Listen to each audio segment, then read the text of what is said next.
I'm an anteater, and I'm so hungry that while I'm talking to you, my stomach's talking to me. What do you say we split him?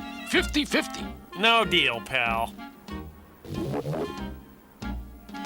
This crash dieting thing isn't healthy.